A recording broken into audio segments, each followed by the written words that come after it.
하나님 앞에서 다니엘이 뜻을 정할 때 하나님은 다니엘의 뜻을 따라서 이루어지게 하고, 그리고 다니엘과 세 친구들에는 10배의 이제 지혜와 총명을 주고, 다니엘은 특별히 하나님의 뜻을 분별할 수 있는 그런 환상과 이상을 볼 수 있는 영안을 주십니다. 이렇게 뜻을 정한 다니엘을 하나님은 준비시켰고, 또 준비된 다니엘을 어떻게 합니까? 이제는 세웁니다. 세울 때 어떻게 세우냐면 왕에게 꿈을 꾸게 합니다. 또 왕이 이제 왕으로서 어떻게 세상에 돌아갈 건가를 생각할 때 하나님은 느부갓네살 왕에게 그 꿈을 보여줍니다. 그래, 꿈을 보여줬지만 왕은 이게 뭔 꿈인지 알 수가 없는 거예요.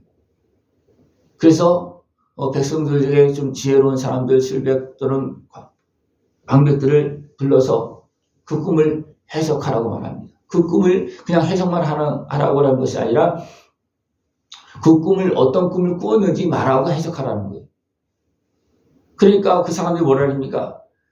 이것은 말이 안 된다. 어떻게 왕이 꾼 꿈을 어떻게 사람이 알 수 있느냐? 그것은 신만이 알 수 있는 거다. 예? 지금까지 이렇게 명령한 왕은 없었다. 근데 느부갓네살 왕은 어떻게 합니까? 소용없어요.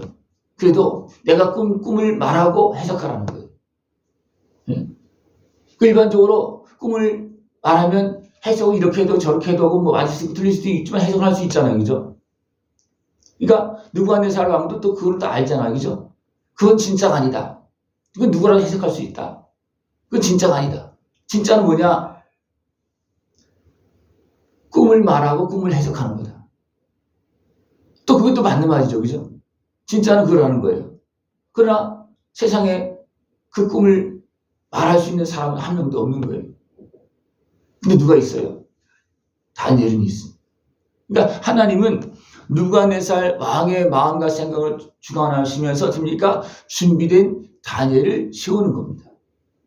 이것은 또 요셉을 세우는 것과 마찬가지입니다. 그죠? 요셉을 세울 때도 어떻게 합니까? 요셉을 준비시키시고 또 바로 왕에게 꿈을 주고 그것을 해석할 수 있도록 그렇게 해서 요셉을 세워서 그 백성을 어떻게 지키고 또 준비하고 지키고 그렇게 번성할 수 있도록 그렇게 합니다. 하나님께서 다니엘을 바벨론에서 세워서 그 백성을 지키고 다니엘을 통해서 살아계신 하나님을 드러내면서 그 백성들이 하나님을 바로 섬길 수 있도록 그들의 마음과 생각이 하나님 은혜를 섬길 수 있도록 인정하고 섬길 수 있도록 그렇게 만드는 그런 모습입니다. 예. 왕이 말도 안 되는 소리를 하고 있어요. 그걸 합치면 많이 되는 소리예요. 그죠?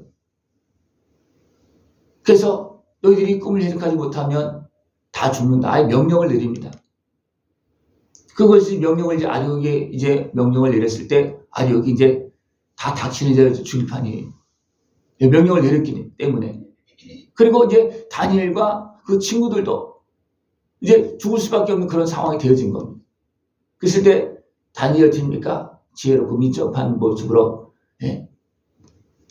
아리옥에게 말아서 왕 앞에 나가서 시간을 주면 내가 해석해 드리겠습니다. 그렇게 말합니다. 그리고 어떻게 합니까? 다니엘이 해석할 수 있는 게 아니잖아요. 그죠? 사람이 할 수 있는 게 아니잖아요. 그래서 됩니까? 다니엘은 살아계신 하나님 앞에 나가서 기도하는 겁니다. 혼자 기도하는 것이 아니고 세 친구들에게 부탁을 해서 같이 기도하는 겁니다. 그리고 기도했을 때 어떻게 합니까? 하나님께 응답하십니다. 또 기도할 때 어떤 내용을 기도하느냐 하면 이 은밀한 일에 대하여 불쌍히 여기사 다니엘과 친구들이 바벨론의 다른 지혜들과 함께 죽임을 당하지 않게 하시기를 그들로 하여금 구하게 아니라 자기들의 생명뿐만 아니라 다른 사람들의 애매하게 죽을 수밖에 없는 그들의 생명도 살 수 있게끔 하나님께 구하는 겁니다. 이것이 아름다운 모습이잖아요. 그죠? 자기만 살기 위해서 저들은 다 죽었다. 이제 나만 이제 세국에 하나님 나에게 지혜를 줘서 알게 그렇게 한 것이 아니고 그 애매한 사람들 그 사람들이 없으면 또 어떻게 나라가 휘청거리는 거냐면 지혜로운 사람들이 지도자들이 사라지면 어떻게 되겠습니까? 나라가 제대로 정상적으로 돌아갈 수 없잖아요. 그 때문에 전반적으로 이 모든 걸 다 하나님께 내어놓고 기도합니다. 그랬을 때 하나님께서 어떻게 합니까? 이 은밀한 것을 환상 가운데 다니엘에게 보입니다. 다니엘은 이제 그것을 보았을 때 하나님께 감사 찬송을 드리고 이제 아르고한테 얘기해서 어떻게 합니까? 느부갓네살 왕 앞으로 나갑니다. 왕 앞으로 나가서 이제 그 상황을 이야기합니다. 근데 왕도 어떻게 보면 한편으로 깜짝 놀라는 거예요. 네가 진짜 말할 수 있느냐? 다니엘 할 수 있다는 거예요. 왜 그렇습니까? 하나님께서 이미 보여주셨잖아요. 이미 보여주셨는데 말 못할 게 없잖아요. 그죠? 우리는 하나님께서 주신 은혜 안에서 하나님께서 주신 것을 따라 나가면 어떤 문제도 다 풀려지는 겁니다. 왜? 이미 하나님께 보여주셨기 때문에 그렇습니다.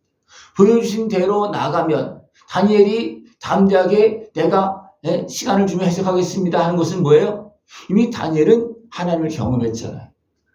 내가 뜻을 정하여서 내 하나님께 충성하겠다 그랬더니 하나님께서 길을 열어주시고 10배의 지혜와 총명을 주시고 또 꿈과 그 모든 것들을 해석할 수 있는 그런 것을 주셨잖아요. 이미 주셨기 때문에 다니엘은 이제 왕에게 꿈을 주신 그 하나님의 그 꿈을 이제 하나님 앞에 기도해서 또 이제 알려달라고 하고 그것을 하나님 보여주셨습니다. 그러니까 모든 사람을 다 죽일 수 있는 그 왕 앞에 나가서 내가 꿈을 해석하겠습니다. 꿈을 말하겠습니다. 그렇게 하는 겁니다. 이것은 하나님께서 준비된 하나님의 사람 다니엘을 세우는 그런 과정입니다. 세우는 과정입니다. 어떤 사람도 하나님께서 세우지 않으면 세워질 수 없습니다. 세상은 어떻습니까? 하나님의 사람이 진짜 지혜로운 사람이 세워지는 걸 세상을 원하겠습니까? 그냥 일반적인 세상을 원하겠죠. 그러나 어둠의 세상은 악한 세상은 원하지 않습니다. 그래서 많은 하나님의 사람 의인을 진짜 지혜로운 사람을 많이 죽입니다. 그렇습니까? 악한 권세가 지배하려고 합니다. 악한 권세가 지배하려고. 악한 권세는 누구까지 해야 합니까? 믿지 못하게 하고 섬기지 못하게 합니까? 우리를 구원하러 오신 예수님까지도. 그렇게 모함을 해서 사람들을 속여서 어떻게 합니까?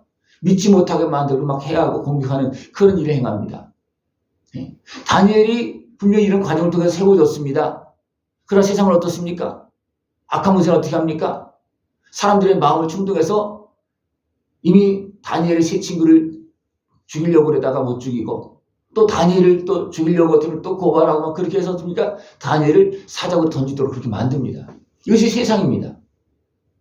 그런 세상 가운데서 하나님께서 다니엘을 세우기 위해서 어떤 일을 행한 것입니까? 모든 사람들이 다니엘 앞에 생명을 빚진 그런 모습을 만드는 겁니다. 그러니까 감히 다니엘 앞에서 모함하거나 대적하거나 그렇게 할 수 없을 정도로 만드는 겁니다. 왜? 그래야지만 세워지는 겁니다. 다니엘이 세워질 때 어떤 모습입니까? 아직도 청년일 때예요. 젊은 사람입니다. 그죠? 젊은 사람들이 나이 많고 그런 다른 지방 또 바빌론에 또 이제 지혜자들 또 술객 방백들이 있는데 그 앞에서 세움을 받으려면 쉽겠습니까? 세워놔도 금방 막 모험하고 또 끌어내릴 거예요. 그러나 생명을 빚지면 어떻게 되겠습니까? 그때는 어떻게 됩니까? 그래도 조금은 마음대로 못하잖아요. 그죠? 나중에 또 공격을 또 합니다. 하나님께서 어떻게 보면 나이가 많지 않은 그 젊은 다니엘을 세우는 과정 속에서 하나님은 이런 과정을 거치면서 하나님은 다니엘을 어떻게 세웠다 그랬습니까? 어른으로 세웠다 그랬습니다. 어른으로. 바벨론의 모든 지혜자의 어른을 삼았으며 이거 하나님께 세우신 겁니다. 그래서 누구한테 명령해서 그 왕한테 명령. 왕도 어떻게 했습니까? 다니엘에게 절을 하잖아요. 왕이 절을 하고 다니엘을 듭니까? 어리지만 그 모든 방백들 지혜자들이 어른으로 세워주는 겁니다. 그래서 온 땅을 그 바벨론 지방을 다스리게 합니다. 그럴 때 또 어떻게 다니엘은 그 친구들 같이 기도한 친구들 같이 생명을 내어놓고 기도한 그런 친구들도 같이 왕한테 이야기해서 같이 세움을 받고 그렇게 해서 믿음의 동역자를 얻고 같이 하나님의 뜻을 이루고 이제 살아계신 하나님을 드러내는 그런 일을 하게 됩니다. 그러면서 결과적으로 하는 것은 뭐냐면 하나님께서 그 백성을 깨우고 그 백성으로 살아계신 하나님을 온전히 믿고 섬기도록 그렇게 하는 겁니다. 그렇게 해서 그 백성들 어떻게 합니까? 바벨론 포로 생활 중에서 살아계신 하나님을 바로 섬기는 그런 백성으로 준비되어지고 다시 돌아와서 성전을 짓는 그런 모습이 되어집니다. 다니엘은 이 일에 사용되어지는데 그가 어떻게 했기 때문에 뜻을 정하고 내가 하나님을 섬기겠다. 우상의 재물을 먹지 않겠다. 내 몸을 더럽히지 않겠다. 내 마음을 더럽히지 않겠다. 나는 하나님을 섬기겠다. 그렇게 할 때 하나님은 어떻습니까? 다니엘에게 큰 은혜와 능력을 베풀어 주셔서 어떻습니까? 세워서 바벨론만 다스리는 것이 아니고 그 백성을 지키고 세우는 일에 쓰는 그런 모습이 되어졌다는 겁니다. 이를 하나님 앞에 뜻을 정하면 하나님은 어떻게 합니까? 은혜를 주십니다. 은혜를 주신 사람 그냥 내버려 둡니까? 아닙니다. 그를 세워서 그 백성을 위해서 온 세상을 위해서 하나님은 드러내어서 세워서 사용하십니다. 이런 과정 속에서 어떻게 보면 순간순간 죽음 앞에 설 수밖에 없는 담대하게 나가야 되는 그런 과정들이 있습니다. 그런 과정들이 어떻게 합니까? 하나님께서 세워서 인도하실 때 그런 대적과 싸워야 되는 그런 과정이 있지만 그 과정은 어떻습니까? 하나님을 믿고 기도하면서 생명을 열고 기도하면서 나갈 때 그것을 통과하는 겁니다. 이것이 이런 과정이 계속 있었잖아요. 다니엘도. 이를 하나님을 믿고 하나님께서 세울 때 우리는 누구를 믿고 행해야 됩니까? 하나님을 믿고 행해야 됩니다. 그럴 때 하나님은 모든 세상 어둠의 권세를 다 이기고 그 위에 설 수 있도록 하나님은 자리를 그렇게 마련해 줍니다. 그 은혜 앞으로 나가고 아름답게 쓰임받는 모습 되어지길 축원합니다. 기도드리겠습니다. 하나님 아버지 감사합니다. 우리를 사랑하시어서 날마다 말씀하시고 또 세우시고 또 오늘도 변함없이 우리를 통해서 하나님 일을 하시려고 오늘도 우리에게 맡기시고 오늘도 일하고 계심을 감사를 드립니다. 하나님께서 세우시고 또 일을 시키실 때 온전히 깨어서 하나님의 뜻을 따라서 복되고 아름답게 쓰임받는 우리 모습 되어지도록 주님 함께하여 주시옵소서. 예수님의 이름으로 감사하며 기도드리옵나이다. 아멘.